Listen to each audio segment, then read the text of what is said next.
Hey guys, and welcome back to this channel. In this video, I'm going to be showing you guys how you can reverse a video on CapCut. So select the clip you want to reverse, and then you are going to find reverse.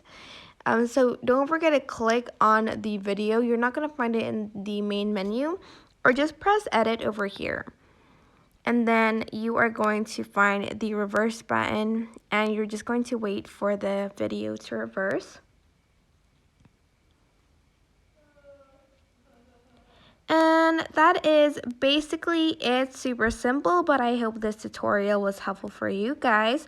Don't forget to like, comment, share, and also subscribe to this channel if you haven't done that. If you have any questions, just leave it in the comment section down below, and I will try my best to answer them all. Thank you so much for watching. Bye!